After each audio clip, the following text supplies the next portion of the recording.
Amém. Aleluia, glória a Deus. Olha, é uma maravilha você começar uma mensagem depois do Lucas dirigir o louvor e o Márcio te apresentar. Inclusive, eu na verdade pago uma graninha a ele para ele fazer essa apresentação e deixar todo mundo aqui feliz, mas provavelmente é bem menos do que ele falou. Mas é uma alegria a gente poder trabalhar com gente que a gente ama, né? E trabalhar ao lado da equipe apostólica do MFI tem sido algo maravilhoso, porque não se trata de apenas a gente fazer uma tarefa, mas também da gente se divertir juntos e desfrutar o tempo que nós passamos juntos. A Eliane, infelizmente, não pôde vir. Alguns me perguntaram. Ela, no início do ano, ela contraiu uma infecção que ela já havia tido antes, uma uveíte. Ela precisou fazer tratamentos e está curada, está tudo bem, mas ela estava num desmame de corticoides, e como ela é diabética, a glicose dela está bem louca, assim. Então para ela é melhor manter a rotina, evitar viagens e tudo mais. Então provavelmente nos próximos regionais ela já vai estar com a gente, mas infelizmente ainda aqui nessa segunda jornada ela não pôde. Esse ano ela não teve nenhum dos regionais, mas já vai estar em breve. Bom, gente, foi deixado comigo essa tarefa de ministrar vocês nessa hora. Então, eu vou dizer o seguinte: se você dormir, eu não vou ficar ofendido com você. Eu vou lembrar do que o pastor Miguel falava: melhor ele dormindo aqui na igreja do que em casa. Então, melhor você estar dormindo aqui, e eu vou ficar feliz de você estar participando hoje. Nós vamos falar essa tarde sobre pastores bem posicionados. Irmãos, nós não somos homens de negócio, nós não somos homens ou mulheres de negócio, não somos homens ou mulheres de administração, não somos homens e mulheres de empreendimento. Nós somos homens e mulheres de Deus, separados para um propósito. Eu me lembro que quando eu era adolescente, eu tinha mais ou menos uns 15 anos, eu saí do culto de jovens, de adolescentes da igreja, e como a gente era de uma cidade pequena, nós fomos todo mundo para a praça. Costuma ir lá para a praça, onde tem os restaurantes, as lanchonetes. Eu lembro que eu estava ali, um amigo meu me perguntou assim: Luiz, o que você vai fazer da tua vida quando você for adulto, né? O que você vai fazer quando crescer? E eu lembro que na minha mente passou tudo que eu queria. Eu tinha um plano de eu queria ser um engenheiro naval. Esse era o que estava na minha mente. Então eu já projetava a minha vida com essa ideia. Eu sabia que a minha família não ia ter condições. Eu tinha um plano de ir para a marinha e desenvolver uma carreira. Tudo isso estava na minha mente, mas quando eu abri a minha boca, eu disse assim: eu vou ser um pastor. E quando eu falei isso, eu levei um susto. Eu quis pegar aquelas palavras que estavam no ar, onde elas estão, mas aquilo saiu de dentro de mim, como se não fosse eu falando, como se fosse uma outra voz falando. Bom, não preciso provar para você que eu não me tornei engenheiro de nenhum naval, e eu estou aqui como pastor, porque Deus nos escolheu, nos separou. Ele tem um chamado, esse chamado nasceu no coração de Deus. E meus irmãos, pastores bem posicionados no seu chamado, que fielmente desempenham o seu papel, eles não vão ser coadjuvantes. Pastores bem posicionados no seu chamado, pastores que desempenham bem o seu papel, eles vão ser protagonistas do relógio de Deus na terra. E é importante que a gente olhe para isso, porque, meus irmãos, nós vivemos num contexto, num mundo de polarizações, nós vivemos num mundo de extremos, num mundo de muitas vozes, num mundo de muitos ruídos. Na verdade, nós vivemos num mundo que está disputando a nossa atenção. O tempo inteiro, nossa atenção está sendo disputada. A atenção é uma moeda de grande valor, é uma mercadoria de grande valor nesse tempo que nós estamos vivendo. E a pergunta que surge é: no meio de tantas distrações, no meio de tantas coisas que estão tentando capturar a nossa atenção, como manter a pureza do nosso chamado pastoral? Como manter aquela chama? Como manter aquela voz que saiu de dentro do nosso coração, como naquele dia saiu do meu coração dizendo: eu vou ser um pastor? Como manter isso em tempos como esses? Como manter a pureza de coração do chamado. Como manter esse chamado com um coração puro. Porque afinal de contas, o que é ser um pastor? Será que ser um pastor é ser como aqueles pastores da internet? Será que ser um pastor é ser como aquele conferencista que você admira? O que é ser um pastor? É ser como aquele que faz isso, aquele que faz aquilo? Que tipo de pastor ser? Ser um pastor que delega, ou um pastor que centraliza, um pastor que contextualiza, ou um pastor que se preserva? Devemos nós, pastores, estar na mídia, devemos ser atuantes nas redes sociais. Eu mudo o nome da igreja, de que cor eu pinto a igreja? Todas essas coisas, elas estão competindo constantemente com o nosso chamado, com aquela essência do início da nossa carreira. Que métodos seguir? Os métodos vieram, os métodos surgiram, G12, M12, MDA. O pastor Samuel tem o C2, C3, né? Que ele diz: C2, C3 se reunirem ali, eu estarei no meio deles. Enfim, qual será a próxima onda? Eu devo pegar essa próxima onda, vou deixar essa onda passar. Talvez você está vivendo agora, faço parte dos legendários, não faço parte, venho de farda, não venho para a igreja. Você sabe que o pastor Márcio fez o Legendários nesse final de semana. O que você quiser saber, pergunta para ele. Eu creio que nós aqui essa tarde, irmãos, nós precisamos estar muito gratos de estarmos no MFI. Porque nós estamos num ambiente saudável, num ambiente que nos desafia, mas também nos inspira, um ambiente que nos provoca para ir adiante, para crescer, para desenvolver, mas também nos chama para a essência, nos chama para pôr o pé na terra, para nos manter bem posicionados naquilo que o Senhor nos chamou, porque afinal de contas, os métodos podem ir e vir, mas a essência não deveria mudar. Afinal de contas, o modelo é Cristo. Ele disse: eu sou o bom pastor. O bom pastor dá a sua vida pelas ovelhas. O modelo, os métodos podem mudar, as estações podem mudar, as circunstâncias podem mudar, mas o modelo não muda, o modelo é Cristo. O modelo do nosso chamado é ser como bom pastor, ser como Cristo. E à medida que a gente olha esses dias que nós estamos vivendo, eu creio que vocês vão concordar comigo que é muito fácil se desviar.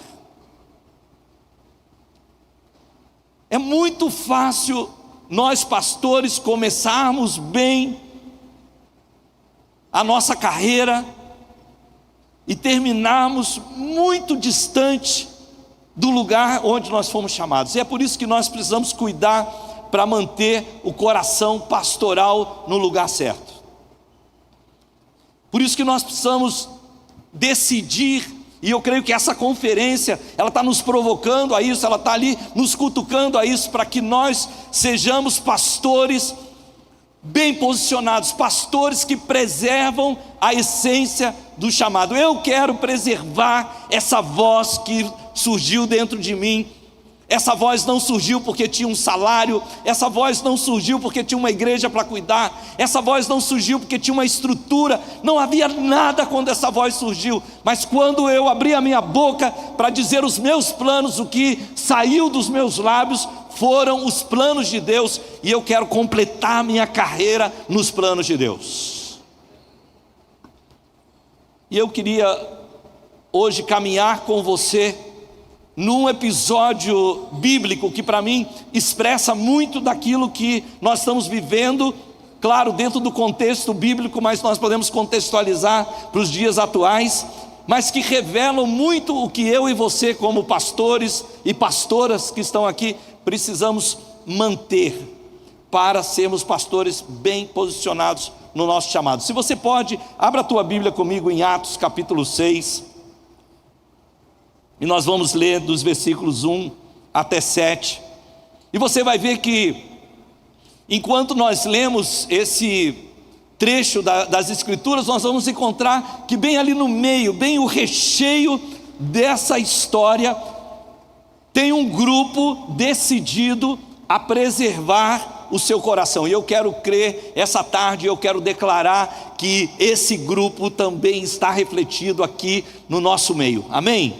Se você diz: eu quero preservar o meu coração, levanta a tua mão se você é essa pessoa que está dizendo: eu quero manter meu coração até o final, eu quero preservar o meu chamado, eu quero me tornar e ser um pastor bem posicionado no chamado que o Senhor fez, amém?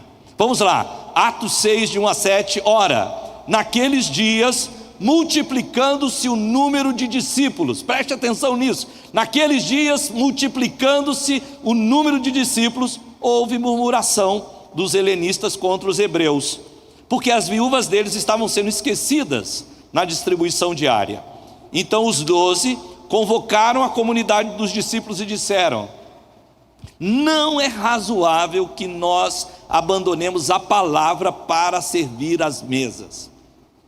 Não é razoável que nós abandonemos a palavra para servir às mesas. Mas, irmãos, escolhei dentre vós 7 homens de boa reputação, cheios do Espírito Santo e de sabedoria, aos quais encarregaremos esse serviço. Quanto a nós, põe a mão sobre o teu coração e diga: quanto a mim.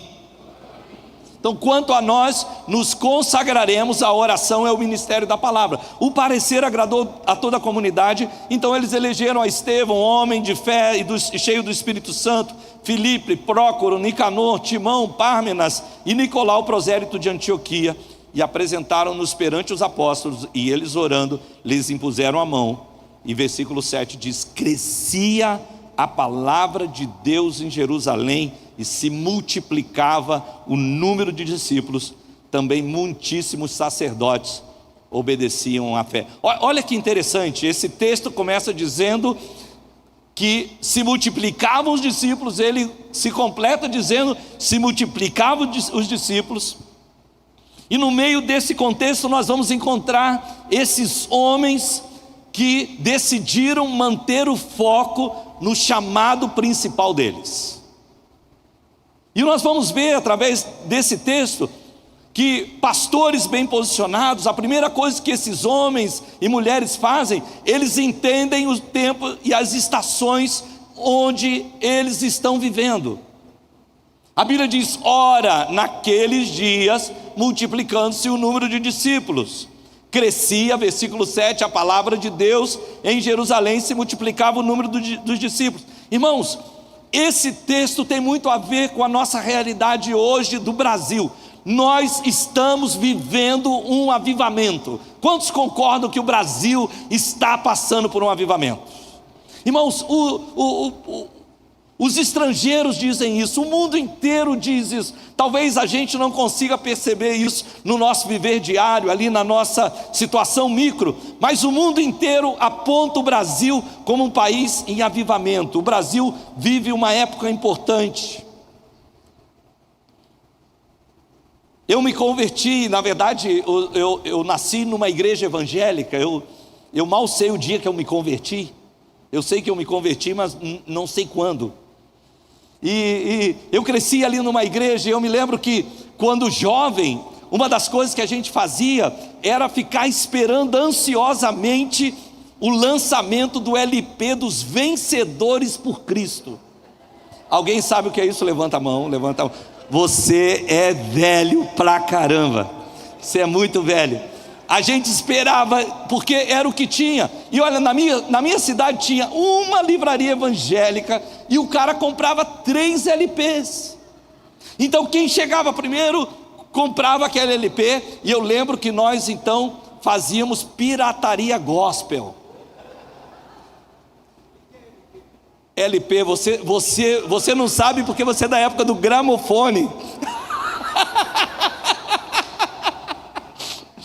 Olha, Na minha casa eu tinha um 3 em 1 da Sony, com tampa de acrílico. Quem lembra disso?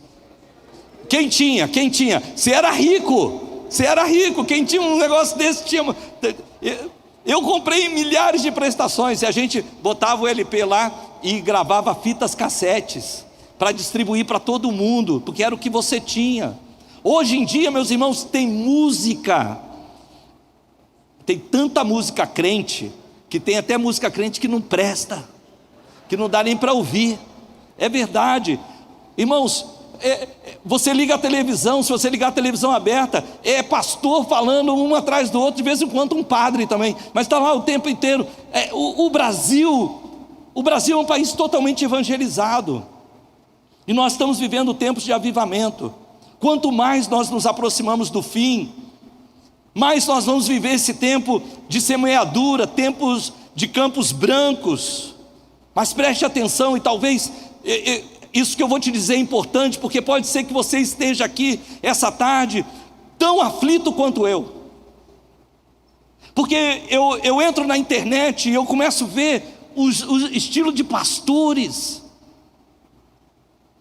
Gente, tem uns pastores que aparecem na internet, umas pastoras que aparecem na internet, que tem pilantra lá na minha cidade, que parece gente mais séria do que eles. Deixa eu falar, é só vocês que estão pensando isso? Melhor, só sou eu? Alguém, vai lá, alguém me ajuda? Você também às vezes olha e fica assim, você fala, meu Deus, o que é isso que está acontecendo? A gente fica com vergonha de falar que a gente é pastor. Você fala, vamos comparar com aquele cara lá, com essa pessoa. Enfim, irmãos, algo que nós precisamos entender é que tempos de avivamento serão tempos de mistura. Tempos de avivamento são tempos de mistura no reino. Nós vamos experimentar avivamento, mas também nós vamos experimentar apostasia. Deixa eu te dizer, avivamento produz mistura. Olha o que diz Mateus, eu não vou ter isso para te projetar, mas se você puder ir com a tua Bíblia, em Mateus 13, versículos 47 a 49, diz que Jesus disse assim: o reino dos céus é semelhante a uma rede que, lançada ao mar, recolhe peixes de toda espécie. Ela está cheia, os pescadores arrastam para a praia, e assentados escolhem bons para os cestos, ruins eles deitam fora. Assim será na consumação dos séculos, sairão os anjos e separarão os maus dos bons. Nós precisamos entender que avivamento nos deixa vulneráveis à mistura. Olha o que diz outra parábola de Jesus. Jesus propôs dizendo: o reino dos céus é semelhante a um homem que semeou boa semente no campo, mas enquanto os homens dormiam, veio o inimigo e semeou joio no meio do trigo e se retirou. Diga comigo: avivamento produz mistura. Foi bom, mas eu preciso ouvir você. Se ajeita aí na sua cadeira. Enche o seu peito. Vai lá, se ajeita na sua cadeira. Vai, se ajeita. Se ajeita na sua cadeira. Enche o seu peito. Diga comigo: avivamento produz mistura. Irmãos, as demandas são inúmeras. Quanto mais nós vamos passando por tempos de avivamento, quanto mais a igreja cresce, quanto mais as oportunidades vêm, nós vamos experimentar misturas, e junto com essas misturas vão vir as demandas. As demandas vão ser inúmeras, mas nós não vamos abrir mão. É o que esse grupo decidiu. Eles não iam abrir mão da palavra e da oração. Quando nós estamos conectados com o nosso chamado, quando nós estamos conectados com o nosso propósito, nós somos preservados. E em tempos de mistura nós precisamos ser preservados. Em tempos de mistura nós precisamos entender que o trigo vai ser semeado, mas também o inimigo vai semear joio, e ele semeia joio no meio do campo. E às vezes não tem como você querer retirar tudo até a ceifa final. Aqueles homens estavam dispostos, os homens de Atos 6, eles estavam dispostos a batalhar pelo que importa. E o problema, meus irmãos, é que o joio é muito parecido com o trigo. Na verdade, a melhor falsificação é aquela que melhor se parece com a realidade. O dólar falso melhor é o dólar que é igual ao verdadeiro. A Bíblia diz que nos últimos dias vão surgir falsos profetas. Eles não vão surgir fora, eles vão surgir no nosso meio. Eles são falsos porque eles se parecem muito com o que é verdadeiro. E nós vamos precisar vigiar para impedir que o joio se instale no nosso ministério. Nós vamos precisar entender esse tempo, discernir esse tempo que nós estamos vivendo. São tempos de avivamento, mas também são tempos de mistura. E nós precisamos impedir que o joio se instale no nosso ministério e tenhamos que amargá-lo até que o Senhor venha com a foice para fazer a colheita. E é por isso que eles dizem: quanto a nós nos consagraremos à oração e ao ministério da palavra.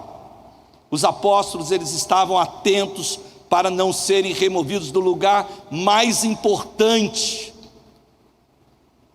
Eles estavam atentos para não ser removidos do lugar que sustenta o chamado, o lugar que sustenta a chama inicial. Eles não queriam ser retirados do lugar de revelação, eles não queriam ser removidos do lugar da palavra, do lugar da oração, porque era ali que eles iam ter discernimento para viver os dias que eles estão vivendo. Eu quero declarar essa tarde sobre a tua vida, que Deus vai encher você com sabedoria, com revelação, com discernimento. Você não vai ser tragado pela mistura desses tempos, você vai ser aquilo que purifica no meio da igreja.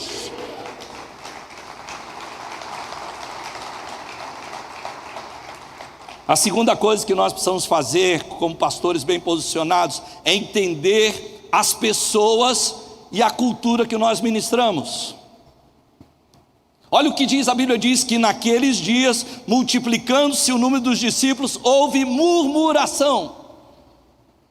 Houve murmuração dos helenistas contra os hebreus, porque as viúvas deles estavam sendo esquecidas na distribuição. Irmãos, deixa eu dizer algo para você: avivamento produz desconforto. Avivamento produz, como diz aqui, resmungo, reclamação. Naquela época, havia duas classes de judeus na igreja: aqueles que permaneceram na Palestina, que usavam a língua hebraica e que eram apropriadamente chamados de hebreus. Aqui diz: houve uma murmuração entre os helenistas e os hebreus. E estavam também os helenistas, aqueles que foram espalhados entre os gentios, que falavam a língua grega. E era muito provável que pudesse haver dissensões entre essas duas classes. E nós precisamos entender que o avivamento, que o crescimento, que a multiplicação dos discípulos, elas nos deixa expostos a conflitos. Nós não vamos apenas experimentar crescimento, vamos experimentar conflitos. Os judeus da Palestina se orgulhavam de viver na terra da promessa, de falar a língua dos patriarcas, de estar perto do templo, de estar envolvidos nas atividades e solenidades do templo. E era muito natural que os judeus helenistas, que vieram de outras partes do mundo, era natural que eles pudessem se sentir desprezados, que eles pudessem estar enciumados, talvez invejosos dos seus irmãos, e estivessem acusando agora os apóstolos de parcialidade. Olha, vocês estão cuidando melhor deles, porque eles vivem aqui, porque eles falam a língua dos patriarcas, porque eles estão sempre com vocês no templo, mas vocês estão esquecendo as nossas viúvas e estão fazendo isso porque nós somos desprezados, porque nós não falamos a língua original, porque nós fomos embora, porque nós estamos espalhados. Enfim, o fato que estava dando um BO ali na igreja de Jerusalém. Alguém aqui tem BO na sua igreja? Estava tendo um BO. Agora, imagine o que pode acontecer hoje. Se isso estava acontecendo porque duas classes de judeus, mas todos judeus, estavam convivendo na mesma igreja, imagina hoje que nós vivemos com 6 gerações diferentes que podem estar em posição de influência e tomada de decisão na igreja. Alguém aqui tem pessoas de 80 anos ou mais na sua igreja? Talvez seja você mesmo, levanta a sua mão. Né? Se você tem lá o que é chamado a geração tradicionalista. Se você tem gente de mais de 60 anos, que provavelmente é boa parte desse grupo que está aqui, nós temos os baby boomers. Se você tem mais de 45 anos, então você é da geração X. Se tem mais de 29, são os millennials. Se tem mais de 13, eu quero te dizer que pelo menos na minha igreja eu tenho vários líderes de célula que têm 13 anos, ou um pouquinho mais. Então você tem a geração Z. Irmãos, já está chegando aqui na nossa igreja a geração alfa, porque quem já alcançou 12 anos já é a geração alfa. Nós estamos falando aqui de pelo menos 6 gerações convivendo no mesmo ambiente. E nós estamos tendo que lidar com essas diferenças, com esses conflitos. São conflitos que essas diferenças nos propõem. E nós precisamos fazer cercados de sabedoria. Nós precisamos fazer isso com gente que é capaz. Foi isso que esses homens entenderam. Olha, escolham entre vocês homens capazes, cheios do Espírito Santo. Eles entenderam que para dar conta daquela situação que estava havendo ali no meio deles, eles não iam resolver isso sozinhos. Nós precisamos fazer isso, nos cercar de gente capaz, para que essas diferenças não drenem o nosso tempo e não nos tirem desse lugar onde nós estamos posicionados no nosso chamado, esse lugar de revelação de Deus, que é a oração, que é o tempo na palavra, que é estarmos dedicados àquele ministério que nós começamos. Deixa eu dizer novamente, irmãos, nós não fomos chamados para ser administradores, nós não fomos chamados para ser empreendedores, nós não somos chamados para ser homens de negócios, nós fomos chamados para ser pastores. E as demandas vão batendo na nossa porta todo dia. Agora você deve estar lidando na sua igreja, porque a pandemia desencadeou isso. A questão do espectro autista, pessoas neurodivergentes, essas coisas vão batendo na porta da igreja. Recentemente na nossa igreja nós precisamos contratar uma consultoria para nos ajudar com isso. Para que viesse, treinasse os nossos professores de escola dominical, nos dissesse o que deveríamos fazer, como não fazer, porque também essas pessoas têm necessidades, e bate na nossa porta, e como igreja nós temos que dar resposta.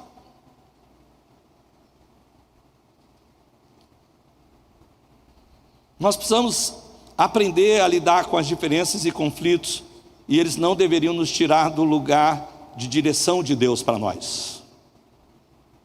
Mas não apenas isso. Observe nesse texto que pastores bem posicionados, eles entendem também a sua esfera de atuação, eles entendem o seu metron, porque o avivamento desafia os nossos limites. Olha o que diz o versículo 12, diz assim: então os 12 convocaram a comunidade dos discípulos e disseram: não é razoável que nós abandonemos a palavra de Deus para servir às mesas. Nós precisamos nos posicionar para permanecer no lugar onde nós podemos ouvir a voz de Deus. É por isso que ele diz: quanto a nós nos consagraremos, a oração é o ministério da palavra. Irmãos, todos nós aqui temos limites. Você tem limites de tempo, você tem limite de conhecimento, você tem limites mentais, emocionais, você tem limites físicos, você tem limite de paciência.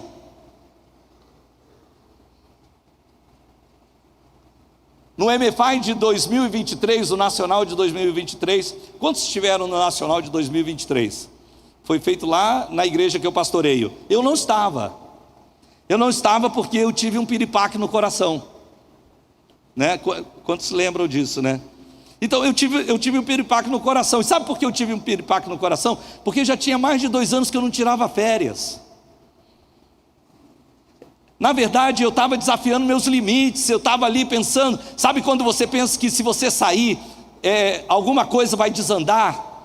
Sabe essa ideia de que você é insubstituível, que você tem que estar ali, que tem a próxima coisa para fazer, que não dá porque... E sempre, na vida de um pastor é sempre assim, tem a próxima agenda, tem o próximo evento, tem a próxima coisa, não dá esse mês porque tem a MFI, não há mês que vem porque tem a conferência de não sei o que, não dá outro mês porque acontece essa coisa, não pode nesse mês porque as crianças estão estudando, e não adianta, não tem como fazer, e nós vamos levando a nossa vida, empurrando a nossa vida, sem entender a nossa esfera de atuação. E às vezes, irmãos, a gente em vez de parar para o bem, para o mal. Em vez de ir para uma praia, eu fui para uma UTI. E aí quando você vai para a UTI, você manda tudo para o espaço, sabia? Manda tudo para o espaço. Eu já pedi perdão, mas vou fazer todo o MFI. Me perdoa, meu chefe, porque ele ligava para mim e falava assim: Luiz, você vem? Eu falei: não. Mas você está mal, Luiz? Não, eu estou vendo filme na Netflix. Porque eu estava mal, eu não queria estar em reunião nenhuma, não queria estar nada. Falei: cara, agora eu vou cuidar da minha vida. Dá um tempo, eu quase morri semana passada. Pastores, eles entendem os limites deles. Esses caras estavam dizendo: a gente não vai dar conta para ficar cuidando de viúva também. Aliás, meus irmãos, nós temos um limite de atuação. A Bíblia fala que foi dada a você uma esfera de atuação. Paulo, falando em 2 Coríntios capítulo 10, versículo 13, ele diz assim: nós, porém, não nos gloriaremos além da medida da esfera que nos foi dada, não nos gloriaremos sem medidas, mas vamos respeitar o limite da esfera de ação que Deus nos demarcou, que se estende até vós. Isso aqui é um assunto que está dentro do mesmo tema, mas eu quero que você entenda isso. Pastores bem posicionados, eles entendem a graça que eles receberam. Eles entendem a esfera que foi lhes dado. Os apóstolos, eles estavam fazendo isso, eles estavam dizendo aí: ei, calma, isso está saindo da nossa esfera de atuação. Se a gente for servir as viúvas, se a gente for se dedicar a isso, nós vamos ir para fora da esfera de atuação e de graça que foi nos dada. Pastores, meus irmãos, tomem muito cuidado com a internet, porque quando termina teu culto, você vai para o Instagram e começa a olhar o culto de todo mundo. Como que eu sei disso? Porque eu faço. E eu desconfio que vocês também. E aí você começa a passar: meu Deus, esse culto estava cheio, é aquele dia que vem pouca gente na tua igreja. Você olha o louvor, que maravilha, que tudo. Mas eu sempre, cada vez que eu estou fazendo isso, eu lembro do pastor Samuel falando: a internet só posta os melhores lances. É tipo o gol do Fantástico, só te mostra as melhores jogadas. Mas o jogo, ele tem 2 tempos de 45 minutos. O jogo inteiro não é só dos melhores lances. Então, pastores, cuidado. Nós precisamos lembrar que nós estamos vivendo num tempo onde, aos olhos dos homens, ser grande é ter tudo grande. É ter casa grande, é ter carro grande, é ter igreja grande. Mas tem muita gente grande aos olhos dos homens que são um fracasso aos olhos de Deus. Porque sucesso não é ter grandeza, sucesso é fazer o que Deus te chamou a fazer. Sucesso é fazer o que Deus te chamou. Nós precisamos lembrar que a nossa recompensa é eterna. Deus tem um chamado para a tua vida e você deve permanecer na graça que Deus te deu. você deve entender que Deus te deu essa graça, e à medida que você anda nela, você tem graça. Os apóstolos entenderam isso. A quarta coisa que eu queria dizer para vocês nessa tarde, é que pastores bem posicionados no seu chamado, eles entendem a importância de distribuir o trabalho, porque avivamento gera desordem. Alô? Avivamento, crescimento gera desordem. É natural isso acontecer. E é claro que a gente não vai deixar a coisa desordenada. E é por isso que a Bíblia diz que eles escolheram dentre eles 7 homens de boa reputação, cheios do espírito de sabedoria. Cheios do espírito de sabedoria, os quais encarregaremos esse serviço. Agora, me dê um minuto da sua atenção plena, agora. Se você tivesse, pare para pensar nisso, se você pudesse ter um apóstolo do Cordeiro, pense, uma pessoa que andou, foi treinada pelo próprio Jesus, trabalhando na sua igreja, o apóstolo do Cordeiro, e esse homem fosse selecionado para cuidar da distribuição de alimento para as viúvas, para uma porção diária, você estaria descansado, sim ou não?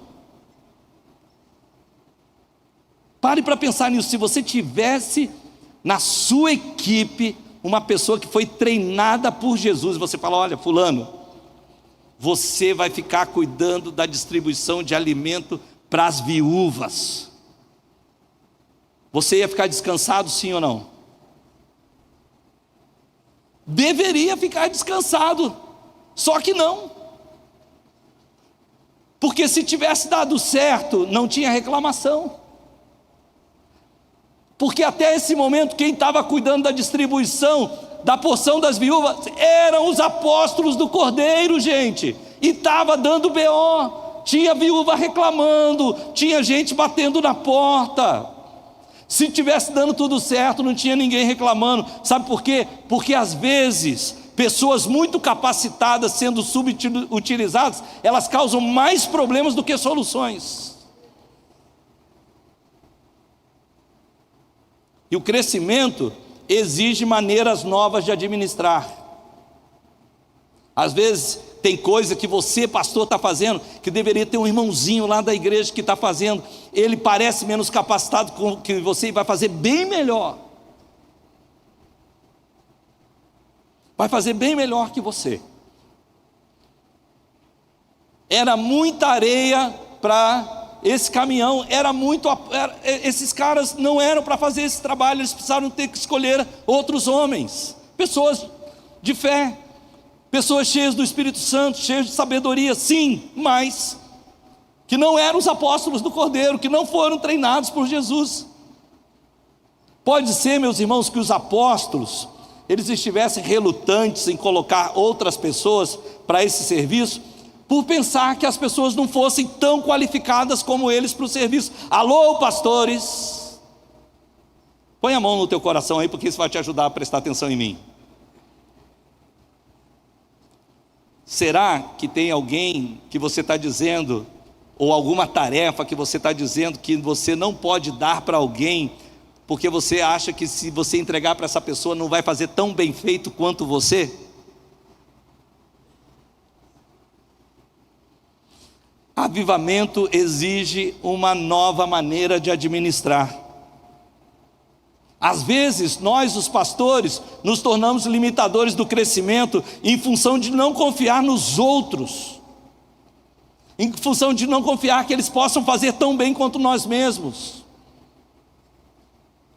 Eu precisei fazer isso na minha igreja, porque os meus próprios líderes de célula estavam colocando uma régua tão alta para um próximo líder, que eles não multiplicavam células mais, porque nunca tinha ninguém tão capacitado como eles. Então eu precisei mostrar para todo mundo que os discípulos que Jesus escolheu, os líderes que seriam os próximos líderes do ministério global, mundial de Jesus, eram meninos de 18 anos, de 16 anos, eram adolescentes. Entre eles tinham um que queria mandar fogo para queimar a cidade, tinha o outro que cortou a orelha do soldado, tinha o outro lá que estava criando, tinha confusão para tudo quanto é lado.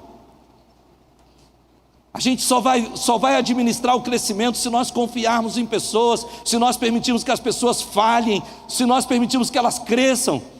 Sabe o que acontece com a gente, pastor? Nós vamos ficando velhos, e a gente esquece qual idade a gente começou, porque alguém um dia acreditou em você quando você tinha 20 e poucos anos, e agora você tem 50, 45, 50, 60 anos, e aí você olha um cara de 30 e fala, não, é muito imaturo.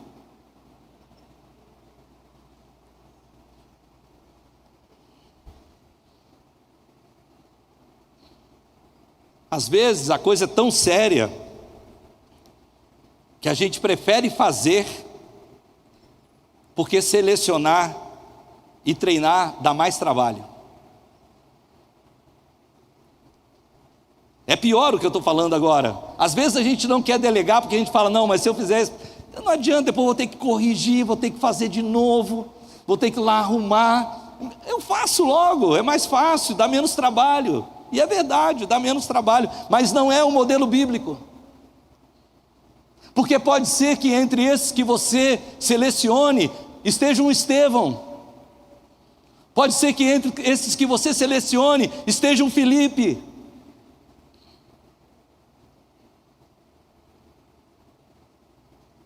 É uma pergunta que a gente pode fazer essa tarde. Será que nós estamos dando oportunidade para os novos? Será que nós estamos chamando e dando oportunidade para aqueles que não têm experiência? Porque pastores bem posicionados, eles sabem o chamado deles, eles entendem quem eles são, eles vão entendendo onde a esfera de atuação deles está chegando, ampliando, tocando, e eles estão dispostos a incluir outros dentro do seu chamado, dentro daquilo que Deus proporcionou para eles. Mas pastores bem posicionados, eles não apenas selecionam, mas eles entendem o desafio de manter a qualidade. Olha o que a Bíblia diz assim: o parecer agradou a toda a comunidade, e eles elegeram a Estevão, homem cheio de fé e do Espírito Santo, a Filipe, a Prócoro, a Nicanor, a Timão, a Pármenas e a Nicolau, prosélito de Antioquia. E o versículo 6 diz assim: apresentaram-nos perante os apóstolos, e esses, orando, lhes impuseram as mãos. Olha que interessante, esses homens foram escolhidos, mas eles não foram não selecionados. Antes de que eles fossem enviados para o trabalho, eles foram validados pelos apóstolos. Antes de que eles fossem colocar a mão na massa, eles foram reconhecidos por uma autoridade superior de que eles podiam fazer aquele serviço. Porque também, meus irmãos, o crescimento, ele nos expõe ao perigo da pressa. Esse é um outro lado. Porque tem aquele que não quer delegar, e tem aquele que quer delargar. Pega ali e larga o cara, e delegar não é largar. Uma coisa é totalmente diferente da outra.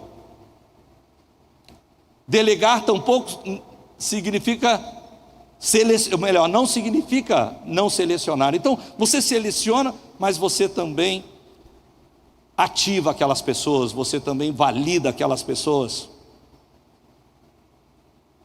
E como nós estamos falando de pastor, nós precisamos lembrar, o modelo é Cristo. Cristo, Ele é o bom pastor. E preste atenção, o bom pastor dá a vida pelas ovelhas. Em contrapartida, o que a Bíblia diz do mercenário? O que a Bíblia diz daquele que não está ali por um chamado, daquele que não está ali por algo que brotou no coração, mas está ali por causa do salário, está ali por causa da posição, está ali por causa do status, está ali porque quer ter uma cadeira para sentar a uma mesa. A Bíblia diz que o mercenário, que não é o pastor, e diz que a quem não pertence as ovelhas, A Bíblia diz que ele vira o lobo, ele abandona as ovelhas e ele foge. E aí o lobo vem e arrebata e dispersa as ovelhas. Os irmãos de Atos 6, eles estavam muito conscientes que a obra de Deus deve ser feita com excelência. Não é porque vai distribuir comida para as viúvas que não precisa ser cheio do Espírito Santo. Não, nós precisamos escolher homens. Escolham entre vocês, tudo bem, vocês vão fazer, escolham entre vocês homens cheios do Espírito Santo. Escolham entre vocês homens cheios de sabedoria, nós vamos delegar essa tarefa para eles. E a única maneira de você fazer isso é você selecionando pessoas excelentes. O desafio é manter a qualidade. Nós precisamos, e para manter a qualidade nós precisamos nos dedicar, nós precisamos escolher pessoas com boa reputação, de bom testemunho, pessoas que você pode dizer, eu posso referendar essa pessoa, eu ponho a mão no fogo para essa pessoa, eu posso enviar. Nós não vamos enviar pessoas infalíveis, nós não estamos buscando esse tipo de pessoa, nós estamos buscando pessoas que são transparentes, pessoas que são fiéis, pessoas que são moldáveis. E é maravilhoso quando você olha para esse texto e você diz, a gente lê, e o texto bíblico diz: e apresentaram-nos perante os apóstolos, e esses orando, lhes impuseram as mãos, e crescia a palavra de Deus em Jerusalém, se multiplicava o número de discípulos, também muitíssimos sacerdotes ouviam e obedeciam à fé. Pastores bem posicionados.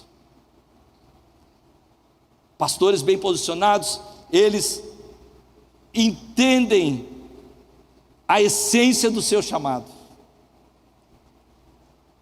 Eles entendem que o crescimento não deveria nos privar da chama que nos fez atender essa voz que nos chamou a estar aqui onde nós estamos, porque a verdade é essa, o crescimento gera demanda, a igreja vai crescendo, as situações vão surgindo, e nós começamos a atender todas essas demandas, e à medida que nós vamos atendendo essas demandas, nós vamos abrindo mão do nosso chamado principal, nós vamos então nos tornando administradores, nós nos tornamos grandes empreendedores, alguns de nós se tornam homens de negócio,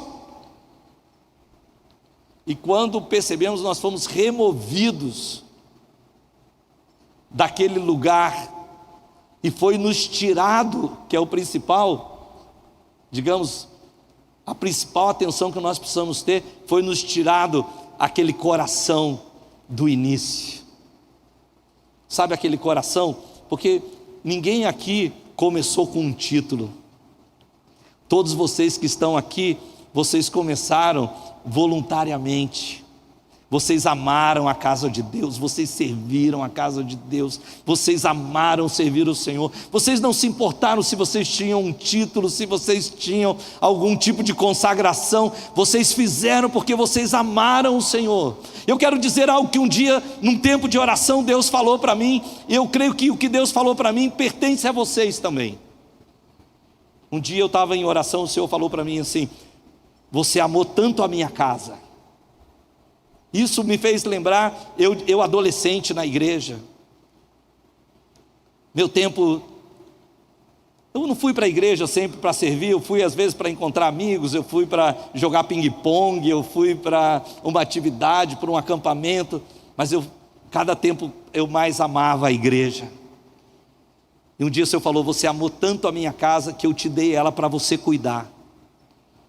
E eu quero declarar isso essa tarde para você. Você tem amado tanto a casa de Deus, é por isso que Ele deu a casa de Deus para você cuidar. Ele viu o teu coração, Ele viu a sua disposição, Ele viu o seu serviço. E essa tarde o que eu quero desafiar você a não perder a essência desse primeiro lugar, desse primeiro amor.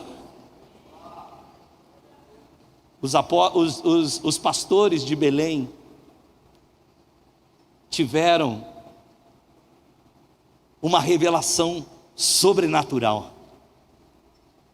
Eles estavam ali no campo, fazendo o que eles faziam todo dia, perseverando no trabalho deles, cuidando das ovelhas nas horas mais escuras da noite. Eles estavam ali fiéis, e os céus se abriram sobre eles,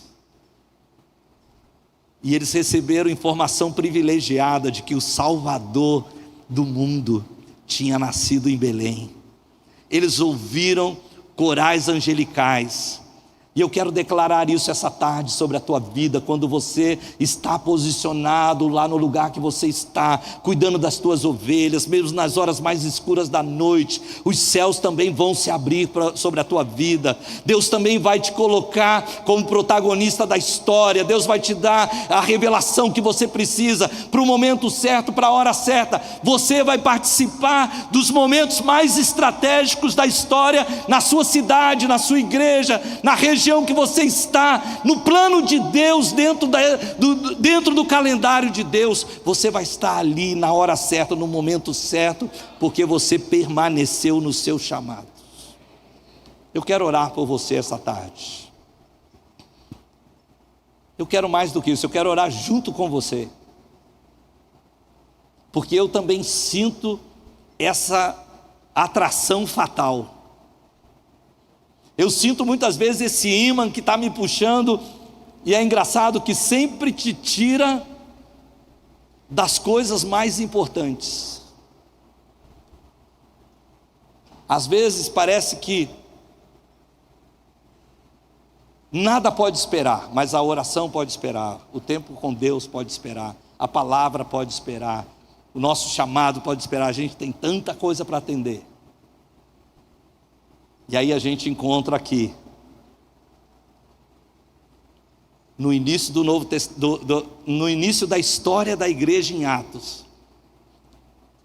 5 capítulos depois, onde nós vimos a primeira expressão visível da igreja. Porque parem para pensar isso. Jesus falou para os discípulos: eu vou edificar a minha igreja, e as portas do inferno não vão prevalecer contra ela. Mas para os discípulos isso não significava absolutamente nada além de uma reunião pública, que eles já viam os romanos fazerem. Eles não tinham ideia do que seria a igreja. A primeira expressão visível da igreja vai acontecer em Atos capítulo 2, porque depois que eles tiveram a descida do Espírito Santo, aqueles homens e mulheres compungidos perguntaram: que faremos, pois, irmãos? E ele disse: arrependei-vos, cada um de vós sejam batizados, e recebereis os dons do Espírito Santo. Aquelas 3.000 almas, elas não foram embora. O pessoal não falou: tchau pessoal, daqui a 100 anos a gente se vê na eternidade. Não, eles se uniram pela primeira vez, e a Bíblia diz: e perseveraram na doutrina dos apóstolos, na comunhão, no partir do pão, nas orações. Essa foi a primeira expressão visível. Pela primeira vez os discípulos estavam vendo aquilo que Jesus disse que um dia ele estabeleceria. E poucos capítulos na frente, nós vamos ver a igreja enfrentando uma crise. E no meio dessa crise, eles não falaram: viúva não precisa de alimentos. Não, eles falaram: é uma demanda legítima, nós vamos atender, mas nós vamos levantar outras pessoas para fazerem, porque a gente precisa cuidar do nosso chamado aqui. Nós vamos perseverar na doutrina e na oração, nós vamos precisar cuidar disso. Irmãos, eu tenho uma desconfiança bem grande de que muitos de vocês, se não a maioria de vocês, vamos botar isso numa perspectiva boa, muitos de nós, se não a maioria de nós que estamos aqui, pastores, alguns de vocês de tempo integral, a coisa mais difícil que vocês enfrentam não é resolver problemas. A coisa mais difícil que vocês enfrentam é se manter nesse lugar de ouvir a voz de Deus, de separar tempo para orar, para receber da palavra, para alimentar o seu ministério. maiores lutas não é resolver os BOs.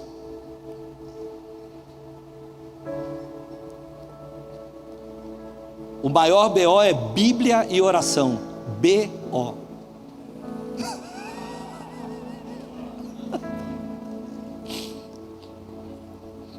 A gente precisa organizar isso aí. Fica de pé comigo. Isso daí saiu agora. Vou ter que usar na próxima.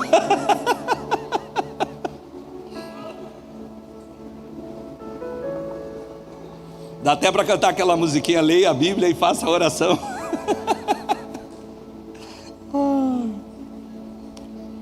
Eu acho que vale a pena a gente separar um tempo para orar. Essa não é uma mensagem para atender um chamado, um apelo aqui, porque se eu fizer vai ter muita gente para se converter. Mas é um tempo que você lembrar que nós estamos numa casa de oração. É tão bom poder fazer aqui e em outras igrejas, porque a gente não faz no auditório, a gente está fazendo numa casa de oração. E o Senhor disse: minha casa será chamada casa de oração para todos os povos. E eu acho que como pastores vale a pena que a gente separe um tempo para orar agora. Que tal você fechar os seus olhos onde você está, você fazer a sua oração e você reposicionar, fazer um compromisso de reposicionar o seu coração, fazer um compromisso de ajustar a tua agenda. Talvez o Senhor vai te falar coisas diferentes, está falando coisas diferentes com pessoas diferentes nessa tarde, mas com certeza Ele está nos chamando a um ajuste. O propósito dessa conferência do MFI esse ano é que a gente realie, reajuste o nosso coração a esse propósito. Então peça graça ao Senhor, consagre novamente ao Senhor a sua vida. Traga à tua memória aquele primeiro momento do teu chamado. Você pode fazer isso agora? Traz à tua memória o primeiro momento do teu chamado. No meu caso foi uma voz que saiu de dentro para fora. Talvez você atendeu uma profecia, talvez você teve um encontro com Deus num acampamento, talvez simplesmente o teu coração foi se aquecendo com o tempo e esse chamado foi progredindo. Eu não sei como Deus fez com você, mas uma coisa eu sei: Ele está te chamando de volta a se colocar no mesmo lugar onde Ele te chamou no início, no mesmo lugar. A palavra ainda é a mesma. Olha onde você caiu, se arrepende e volta a praticar as obras que praticaste antes. Olha onde você caiu, se arrepende e volta a praticar as obras que você praticava antes. Abra suas mãos onde você está. Eu quero me unir a você em oração essa tarde. Enquanto nós vamos adorando, vai entrando nesse lugar de graça, vai entrando nesse lugar da presença. Vai pedindo: Senhor, mais graça, potencializa, Senhor, o meu chamado, me coloca de novo naquele lugar dos primeiros dias, naquela primeira paixão, naquela chama que ardeu desde o início, Senhor. Faz isso na minha vida. Se você quiser se ajoelhar onde você está, se você quiser andar nesse salão, se você quiser se assentar, tome a sua melhor posição essa tarde. E vamos.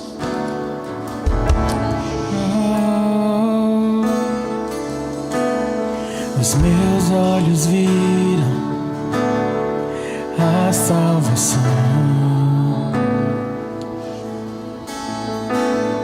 a luz para o mundo, esperança na terra. E eu não sou mais meu, eu não sou mais meu. Cristo, tu és a minha porção, trigo esmagado, vinho novo e o pão. E eu não sou mais meu, e eu não sou mais meu.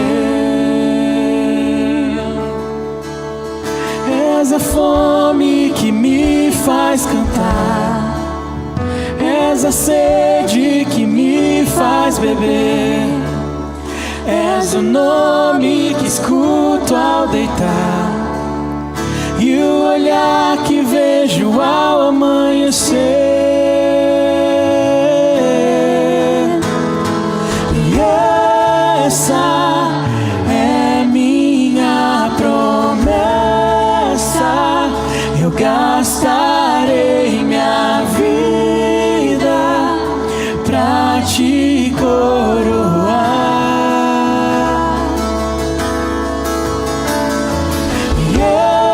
Esse é o meu anseio, o meu amor por ti não será um segredo. O Senhor está falando através dos profetas no nosso meio, que Ele separou esse tempo para um reset, para um novo começo, para alguns que vão deixar algo para trás nessa tarde e vão iniciar uma nova página. É como se algo estivesse sendo mudado nessa tarde para abrir novas possibilidades para você. E talvez você queira fazer uma consagração ainda mais profunda. E se você quiser vir, eu quero abrir aqui o altar. Se você quiser vir, se você quiser ajoelhar aqui na frente, se você quiser entregar algo a Deus, se você precisa fazer isso, também você pode fazer se quiser. Você pode fazer também no seu lugar, mas tome isso como realidade nessa tarde. Deus está fazendo um reset para alguns de vocês. Deus está te dando um novo começo. A partir dessa tarde, a partir desse dia, Deus está abrindo uma nova porta. Deus está virando uma nova página. Deus está nos dando uma nova oportunidade de realinhar e começar de novo. Isso é muito bom. Esse é o tempo da oportunidade. Que possamos nós reconhecer o dia da oportunidade.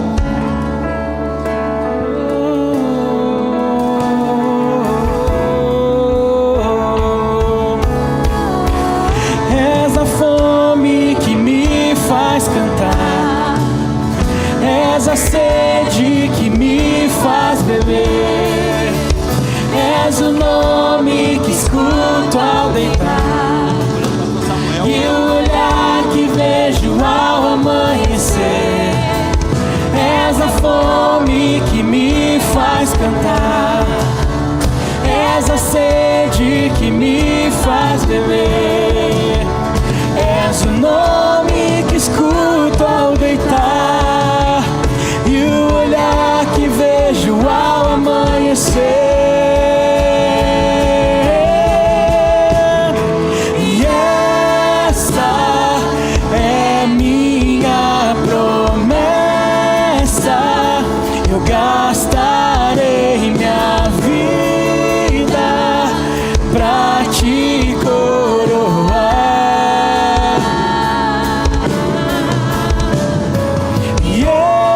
Esse é o meu anseio, o meu amor por ti não será um segredo. E essa é minha promessa,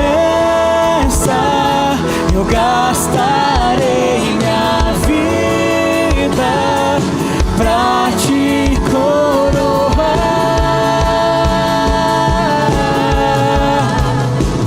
E esse é o meu anseio,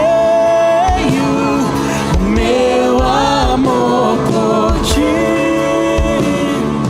não será um segredo. Senhor, nós te agradecemos pela tua palavra, te agradecemos, Senhor, pelo teu caminho, nos mostrando a direção. Te agradecemos pela luz que ilumina, às vezes quando tentamos pegar outras direções, e o Senhor nos traz de novo para a luz. Te agradecemos também porque o Senhor sempre antecipa aquilo que está por vir, nos dando direções que já estão na sua palavra. Abre os nossos olhos espirituais, Senhor, para ver a provisão de pessoas, a provisão de liderança que está já conosco em nossas igrejas. Senhor, nós abrimos as mãos para que o controle esteja em suas mãos da nossa comunidade. Senhor, nós lhe pedimos que o avivamento seja algo que, ainda que nos tire da zona de conforto, nos leve, Senhor, para lugares mais altos no Senhor. Que sejamos participantes da tua grande obra durante o processo do derramar do teu Espírito na nossa geração. Senhor, nós lhe pedimos, nos dá um coração pastoral para entender o tempo e as estações do Senhor. Não apenas o Cronos, mas o Kairos de Deus. Pai, abre a revelação dos nossos olhos no pleno conhecimento de Cristo Jesus.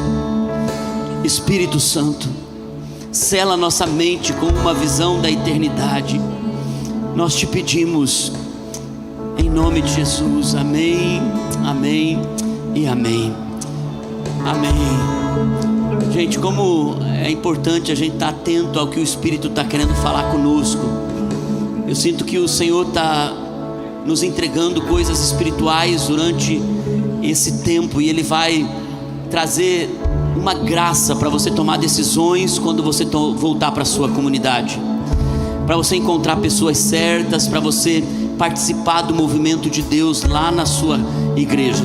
Se prepare, Deus vai levantar muitos homens cheios de fé e homens cheios do Espírito Santo para servir a mesa para você e com você, para que o reino de Deus aumente, avance, cresça em nome de Jesus. Amém.